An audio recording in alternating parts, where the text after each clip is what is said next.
The rain had stopped just an hour ago, leaving the downtown streets with that fresh, clean smell that comes after a good storm. Officer Jake Thompson was driving his patrol car slowly through the upscale shopping district, the kind of place where a cup of coffee costs more than most people make in an hour. He'd been working this beat for 8 long years, and in his mind, he knew exactly who belonged here and who didn't. Jake wasn't a bad person. At least he didn't think so. He went to church on Sundays, helped his elderly neighbor with her groceries, and always sent birthday cards to his nieces and nephews. But somewhere along the way, without even realizing it, he'd picked up ideas about people that weren't fair. Ideas that had been growing in his mind like weeds in an untended garden. His radio crackled to life, interrupting his thoughts. Unit 47. We have a report of suspicious activity on 5th Street near the shopping center. Caller says there's a black woman in casual clothes who's been standing around for about 20 minutes. Doesn't appear to belong in the area. Jake picked up his radio. Unit 47 responding. He felt that familiar tightness in his chest, the same feeling he got whenever these calls came in. In his experience, these situations usually meant trouble. At least that's what he told himself. As he drove toward 5th Street, Jake's mind was already making assumptions. Someone who didn't belong in this neighborhood, standing around for 20 minutes? Probably casing the place, maybe looking for an opportunity to steal something or cause problems. He'd seen it before, or so he thought. The shopping district was one of those places that tried very hard to look perfect. Every storefront was painted in soft, welcoming colors. The sidewalks were always clean, lined with small trees and decorative benches. Even the trash cans looked expensive. It was the kind of place where people came to feel good about spending money they probably shouldn't spend.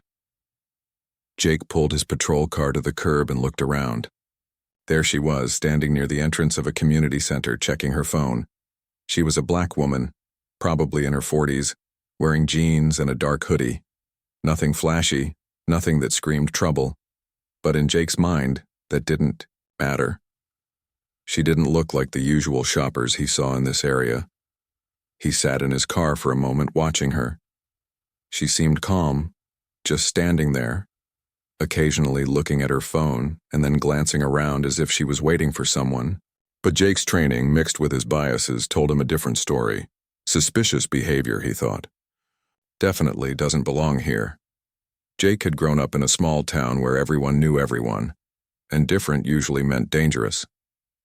When he joined the police force, nobody had really taught him how to separate his gut feelings from actual facts. Nobody had shown him how his own experiences and fears could color the way he saw other people. The woman pulled out her phone again and made a call. Jake couldn't hear what she was saying, but he noticed she kept looking at the community center. To him, this confirmed his suspicions. She was obviously planning something. What Jake didn't know was that the community center was hosting a meeting that night. Local business owners, community leaders, and city officials were gathering to talk about neighborhood safety and how to build better relationships between the police and the people they served. It was exactly the kind of meeting that could have helped Jake understand his own blind spots if only he knew about it. The woman ended her call and put her phone back in her pocket. She looked professional, even in casual clothes. There was something about the way she carried herself, a quiet confidence that spoke of someone used to being in charge. But Jake only saw what his biases allowed him to see.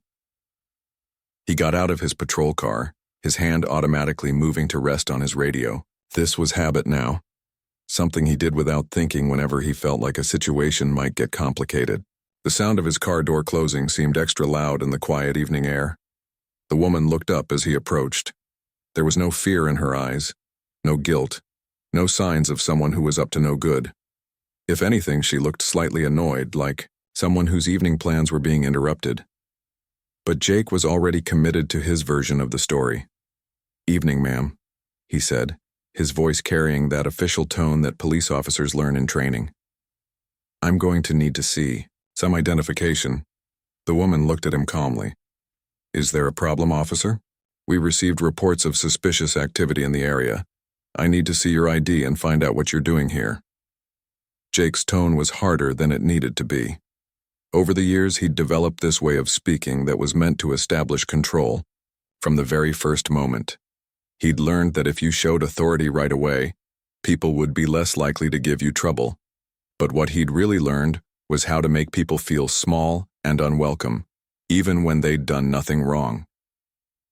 The woman reached into her jacket pocket, a movement that would soon change everything.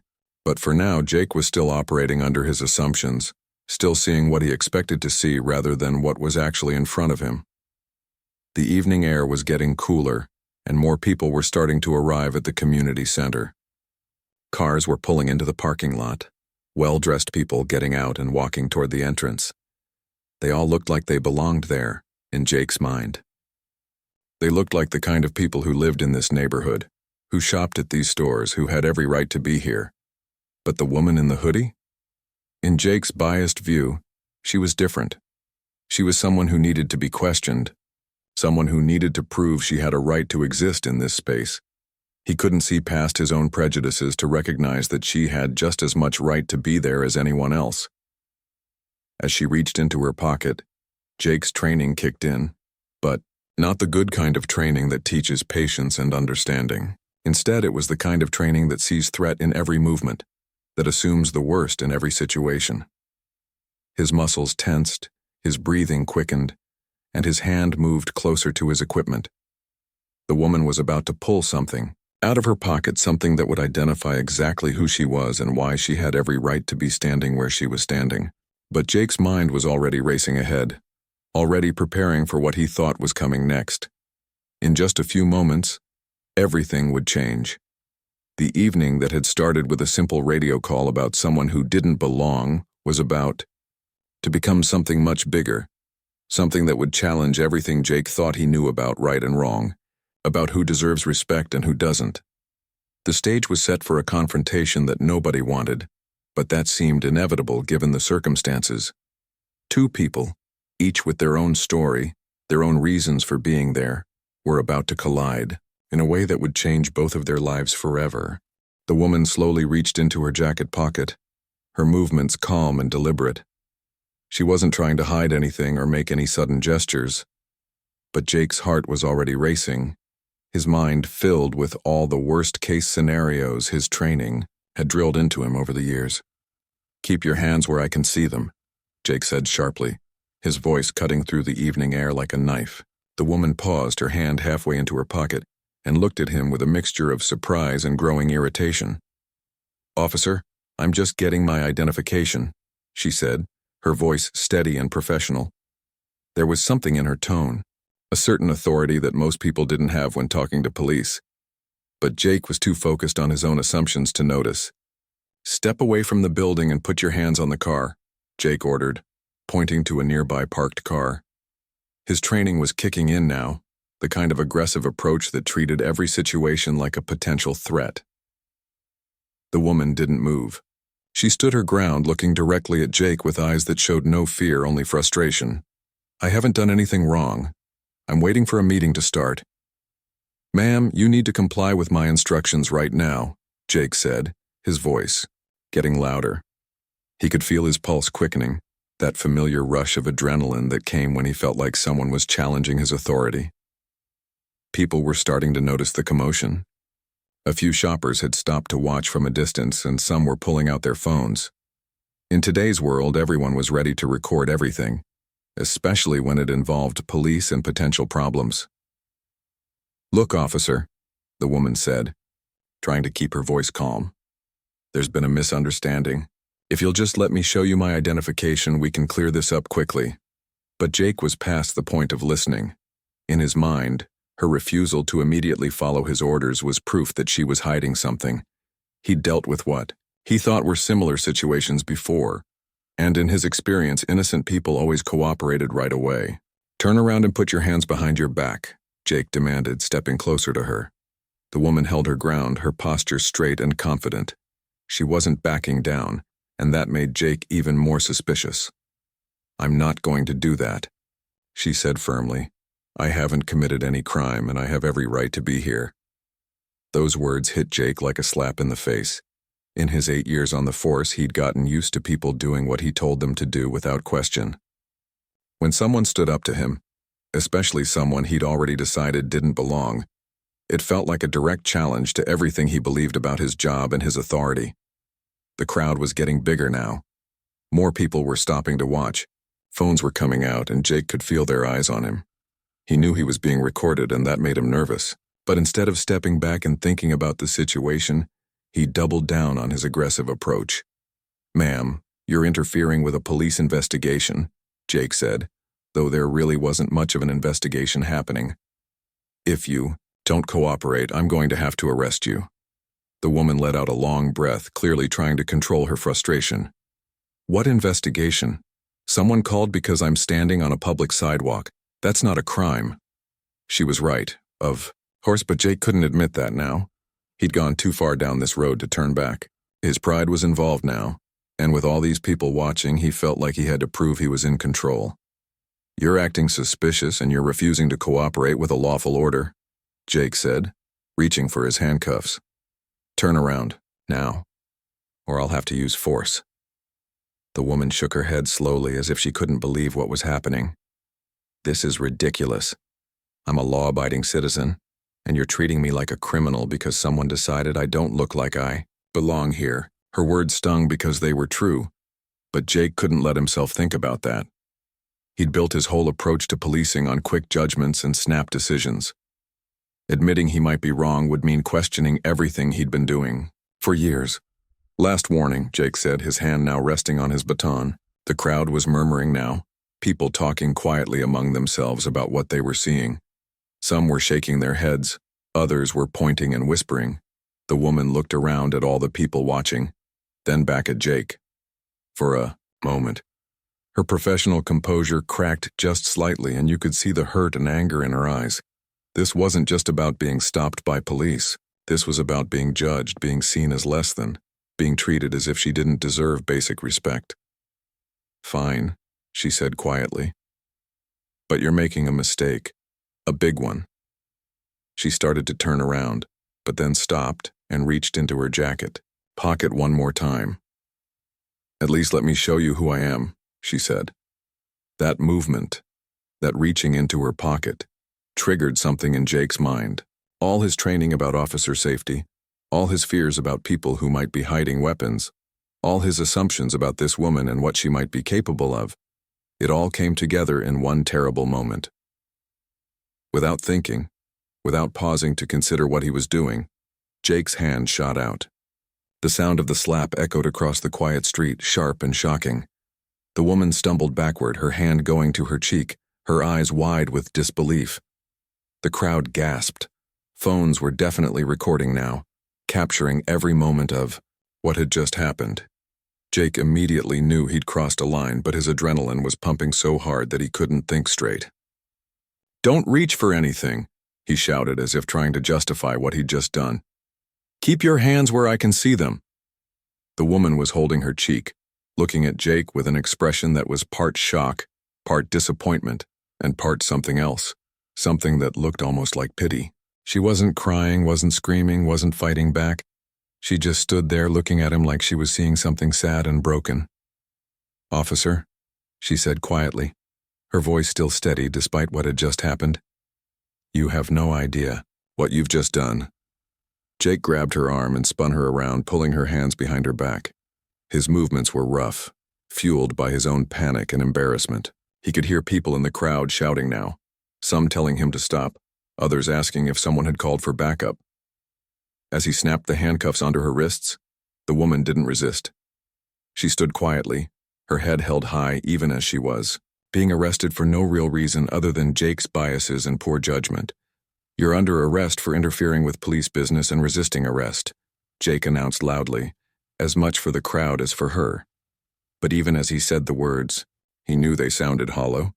Deep down, in a part of his mind he didn't want to acknowledge, Jake was starting to realize that something was very, very wrong with this whole situation. The woman looked back at him over her shoulder, and when she spoke, her voice was calm, but carried a weight that made Jake's stomach drop. "Officer, when your supervisor finds out about this, your career is going to be over, and you still don't even know who I am." The sound of sirens filled the air as backup units arrived on the scene. Jake had called for support the moment things started getting heated, which was standard procedure. But now, standing there with the woman in handcuffs, he was beginning to feel less confident about his decision. The first car to arrive belonged to Officer Lisa Chen, a veteran cop with 15 years on the force. She was known for being level-headed and fair, someone who actually listened before jumping to conclusions. As she got out of her patrol car, she immediately noticed the crowd of people with their phones out, all recording what was happening. "What's the situation here, Jake?" Lisa asked as she walked over. She kept her voice calm and professional, but her eyes were already scanning the scene, trying to piece together what had happened. Jake felt a surge of relief at seeing a familiar face. "Suspicious person call," he said, trying to sound confident. Subject was uncooperative and resisted arrest. Lisa looked at the woman standing quietly in handcuffs. There was something about her that seemed familiar, but she couldn't quite place it. The woman wasn't struggling or causing problems now. She just stood there with a dignity that seemed unusual for someone who had supposedly been causing trouble. "What was she doing that was suspicious?" Lisa asked, pulling out her notepad. "Standing around for 20 minutes. Didn't belong in the neighborhood," Jake said. But even as he spoke the words, they sounded weak. "When I asked for ID, she became belligerent and refused to cooperate." The woman turned her head slightly toward Lisa. "Officer, I tried to show him my identification multiple times. He wouldn't let me." There was something about her voice, something about the way she spoke, that made Lisa pause. This wasn't the voice of someone trying to cause trouble or avoid the law. This was the voice of someone who was used to being in charge, used to being respected. "Ma'am, what's your name?" Lisa asked gently. "My name is Diana Williams," the woman said clearly, "and I think you should call your supervisor immediately." Diana Williams. The name hit Lisa like a lightning bolt. She'd heard that name just last week in a department meeting. Diana Williams was the new police chief who had just been appointed 3 weeks ago. She was supposed to be meeting with community leaders tonight about improving police-community relations. Lisa's face went pale. She looked at Jake, then back at the woman in handcuffs, then at Jake again. Her mouth opened, but no words came out for a moment. "Jake," she whispered urgently, grabbing his arm. "Do you know who this is?" "Some troublemaker who doesn't belong here," Jake said, but his voice was starting to lose its confidence. He could see the look on Lisa's face, and it was making him nervous. "Jake, this is Chief Williams. This is our new police chief." The words hung in the air like a bomb waiting to explode. Jake felt the ground shift beneath his feet. His face went white, then red, then white again. He looked at the woman in handcuffs. Really looked at her for the first time, and suddenly everything clicked into place. The confident way she carried herself. The professional tone in her voice. The way she'd kept saying he was making a mistake. The meeting at the community center that she'd mentioned. It all made horrible, perfect sense now. "That's not possible," Jake said weakly. But he knew it was true. He could see it in Lisa's face, in the way the other officers who had arrived were looking at the situation. Chief Williams turned around to face Jake directly, even with her hands cuffed behind her back, even with a red mark on her cheek from where he'd hit her. She looked every inch the authority figure she was. "Officer Thompson," she said, and hearing his last name from her lips made his knees buckle. "I was here for a community meeting about police reform and building better relationships between our department and the citizens we serve." Ironic, isn't it? Jake's legs gave out completely. He dropped to his knees right there on the sidewalk in front of everyone. The phones were still recording, capturing every moment of his breakdown. His hands were shaking as the full weight of what he'd done crashed down on him. He had just assaulted his boss. He had just arrested the police chief based on nothing more than his own prejudices and assumptions. He had humiliated himself, his department, and everything he was supposed to stand for as a police officer. "Oh God," he whispered, his voice barely audible. "Oh God, what have I done?" Chief Williams looked down at him with an expression that was hard to read. There was disappointment there, certainly. Anger, too, though it was controlled. But there was also something else. Maybe sadness. Maybe pity for a man who had just destroyed his own career through his ignorance and bias. "Lisa, please remove," "These handcuffs," Chief Williams said calmly. Lisa fumbled with her keys, her hands shaking almost as much as Jake's. The other officers who had arrived stood in stunned silence, not sure what to do or say. This wasn't something they covered in training. How do you handle it when one of your fellow officers arrests the chief of police? As the handcuffs came off, Chief Williams rubbed her wrists and rolled her shoulders. She looked around at the crowd, of people still watching, still recording. She knew this would be all over social media within hours if it wasn't already. "Jake," she said, and her voice was surprisingly gentle. "Look at me." Jake slowly raised his head, tears streaming down his face. He expected to see hatred in her eyes or rage or the kind of cold fury that would end his career on the spot. Instead, he saw something he didn't expect. Disappointment mixed with what looked almost like concern. "Do you understand what happened here tonight?" she asked. Jake nodded miserably. "I saw a black woman in a neighborhood where I thought she didn't belong, and I made assumptions. I let my biases control my actions instead of doing my job properly." It was probably the most honest thing Jake had said all evening. For the first time, he was acknowledging the truth about his own prejudices, instead of hiding behind procedures and protocols. "That's right," Chief Williams said. "And because of those assumptions, you assaulted a citizen who was doing nothing wrong. It doesn't matter that I'm the police chief. What matters is that you treated someone unfairly because of the color of their skin." The crowd was still watching, still recording. Jake could hear people talking among themselves, some angry, some shocked, some just sad about what they were witnessing. He knew his reputation was ruined, his career probably over, his life changed forever. "I'm sorry," he said, and for the first time all evening, he really meant it. "I'm so sorry." Chief Williams studied his face for a long moment. She was trying to decide something, weighing options in her mind. Finally, she spoke. "Jake, you're suspended immediately. Report to headquarters tomorrow morning at 8 a.m. sharp. We need to discuss your future with this department." Jake nodded, not trusting himself to speak anymore.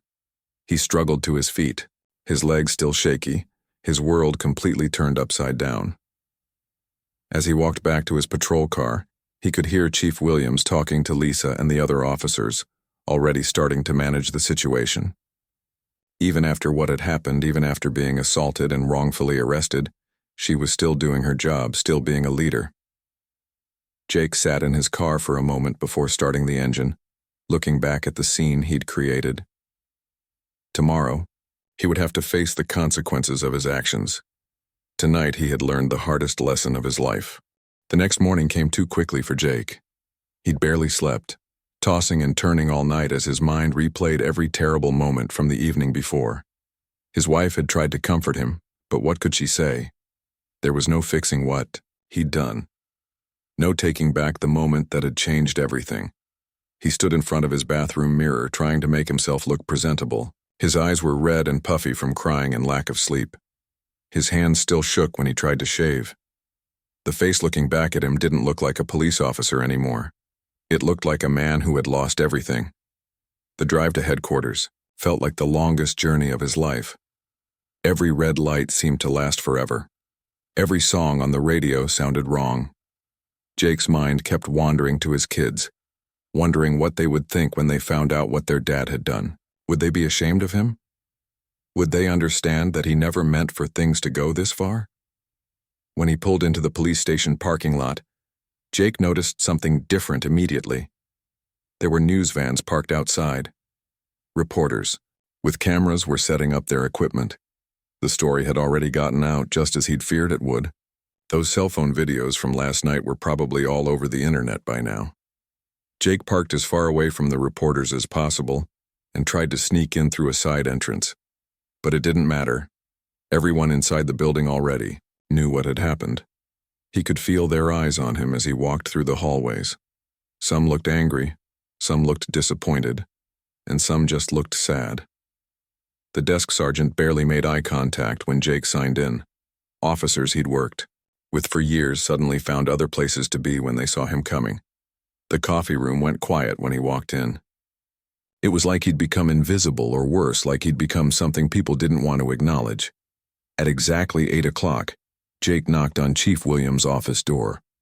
His hand was trembling so badly he could barely make a proper knocking sound. "Come in," came the calm voice from inside. Chief Williams was sitting behind her desk, looking professional and composed despite everything that had happened. She'd obviously gotten medical attention for her face. There was a small bandage where Jake had hit her. Seeing that physical reminder of his actions made Jake's stomach turn. "Sit down, Jake," she said, pointing to a chair across from her desk. Jake sat down, but he couldn't bring himself to look directly at her. He stared at his hands instead, which were folded in his lap like a child who'd been called to the principal's office. "Look at me, Jake," Chief Williams said firmly. Slowly, reluctantly, Jake raised his eyes to meet hers. He expected to see anger there, or disgust, or the cold fury of someone planning to destroy his career. Instead, he saw something more complicated. There was disappointment, yes, but also something that looked almost like curiosity, as if she was trying to figure out what to do with him. "Do you understand why you're here?" she asked.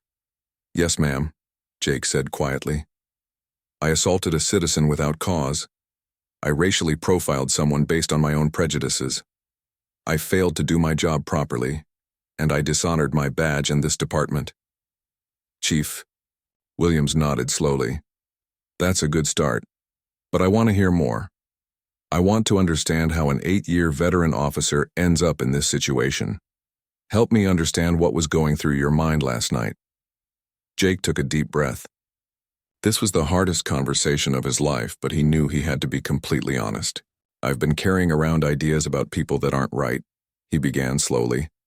"Ideas about who belongs where, about who looks suspicious and who doesn't. I never really examined those ideas or questioned them. I just accepted them as truth." He paused, struggling to find the right words. "When I got that call last night, I was already making judgments before I even saw you. In my mind, I'd already decided what kind of person you were and what kind of situation I was walking into. I didn't see you as an individual. I saw you as a stereotype." Chief Williams listened without interrupting, her expression thoughtful. "I know that's no excuse," Jake continued. "I know I hurt you, and I know I've damaged the relationship between the police and the community we're supposed to serve. I've probably made things harder for every officer in this department." Outside the office, Jake could hear the normal sounds of the police station, phones ringing, people talking, the everyday business of law enforcement. But in this room, everything felt suspended, as if the whole world was waiting to see what would happen next. "Jake," Chief Williams said finally, "what you did last night was unacceptable. There's no question about that. You violated my rights, you violated your oath as a police officer, and you reinforced every negative stereotype about law enforcement that exists in our community." Jake nodded miserably. He knew all of this already, but hearing it said out loud made it feel even more real. "However," she continued, and that one word made Jake look up in surprise, "I've been thinking about this situation all night. I could fire you right now. I could make sure you never work in law enforcement again. That would be the easy thing to do, and it would certainly send a message." Jake held his breath, waiting for the other shoe to drop.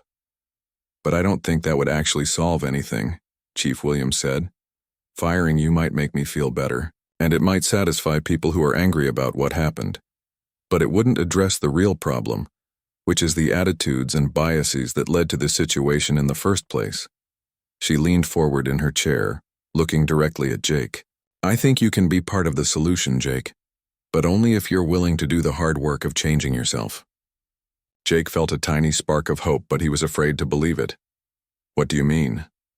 "I'm going to give you a choice," Chief Williams said. "You can resign today, and we'll part ways with minimal publicity.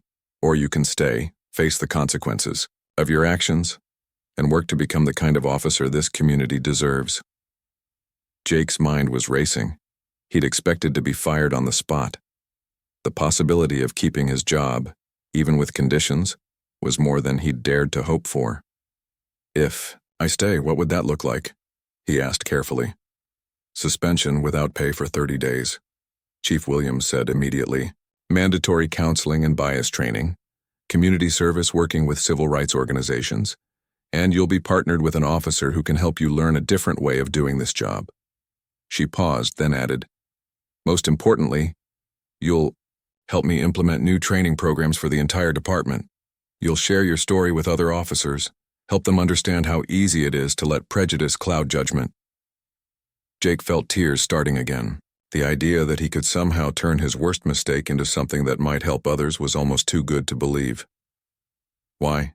He asked. Why are you giving me this chance? Chief Williams was quiet for a long moment, considering her answer. Because I believe people can change, Jake. And because our community needs police officers who understand what it feels like to confront their own biases and work to overcome them. She stood up and walked to the window, looking out at the news. Vans still parked outside. What happened last night was terrible. But if we handle this right, it could be the beginning of real change in this department. Jake wiped his eyes and tried to compose himself. I want to stay. I want to do better. I want to be part of the solution. Chief Williams turned back to him with the first hint of a smile he'd seen from her. Then let's get to work. 6 months later, Jake stood in front of a room full of police recruits, his heart pounding just as hard as it had that terrible night when everything changed. But this time, the nervousness came from a different place. This time, he was nervous because he cared so deeply about getting his message right. My name is Officer Jake Thompson, he began, his voice steady despite his racing pulse, and I'm here to tell you about the worst mistake I ever made as a police officer. The young faces looking back at him were eager and attentive. These were people who had joined the force because they wanted to help their communities, to make a difference. Jake remembered feeling that same idealism when he first put on his uniform 8 years ago. 6 months ago, I arrested my own police chief, Jake continued. I assaulted her, handcuffed her, and humiliated her in front of a crowd of people. And I did it all because I let my prejudices and assumptions control my actions instead of following proper police procedures. He could see the shock on their faces. Some of them had probably heard rumors about the incident, but hearing it directly from Jake himself made it real in a way that gossip never could. The journey to this moment had been the hardest 6 months of Jake's life. The 30-day suspension had given him time to think, really think about who he was and who he wanted to become.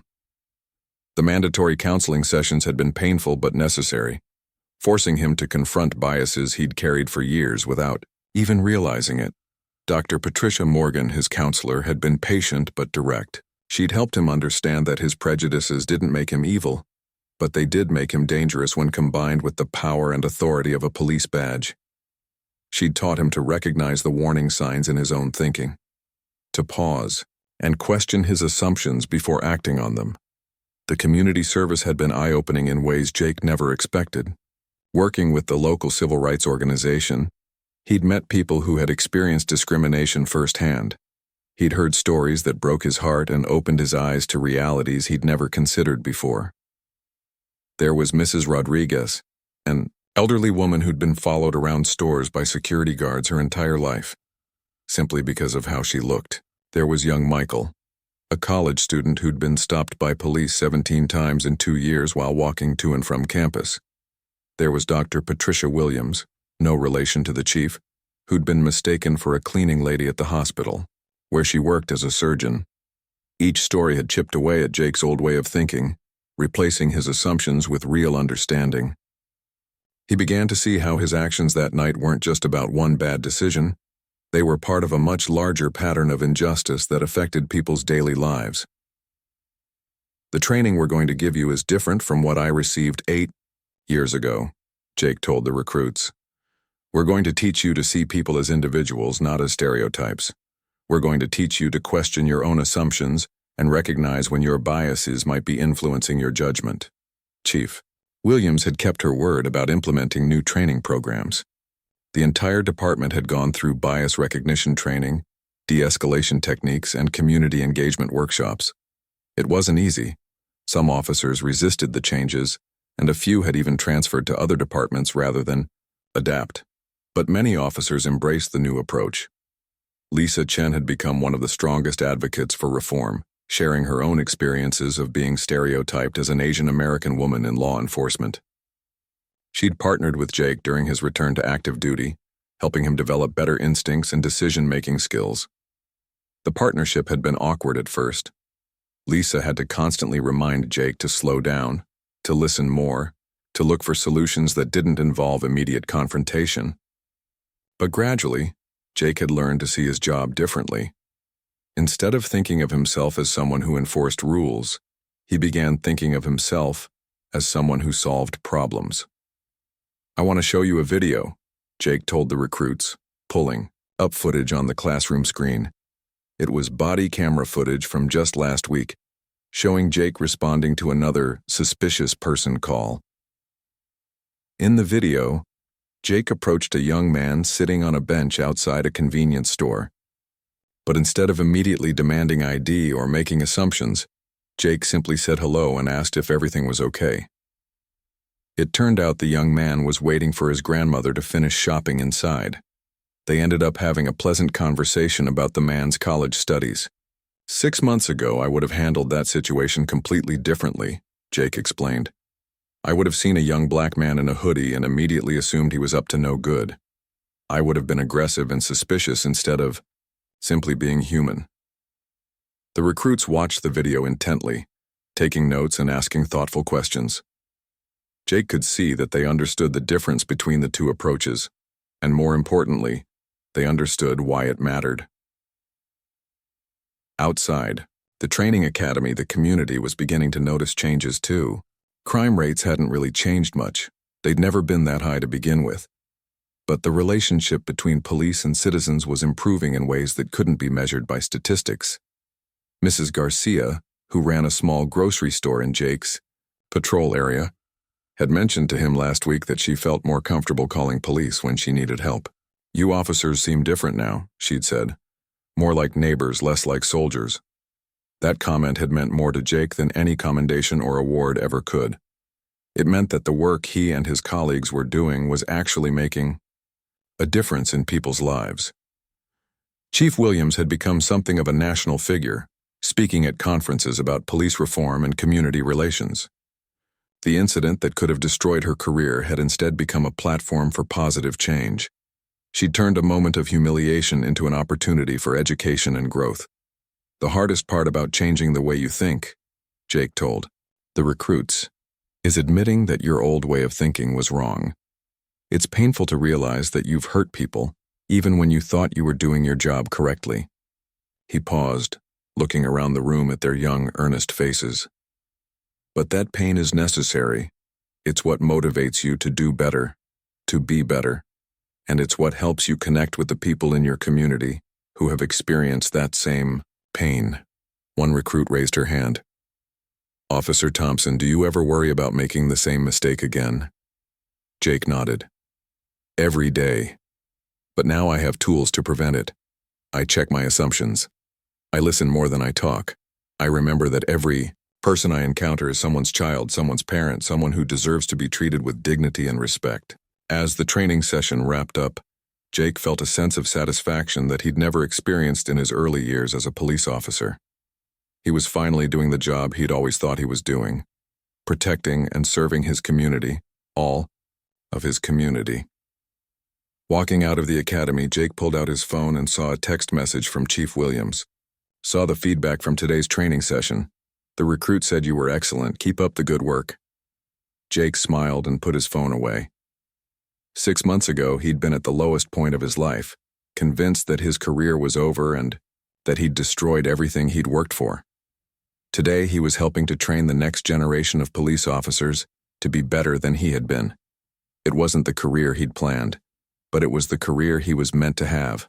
And for the first time in a long time, Jake Thompson was proud to wear his badge.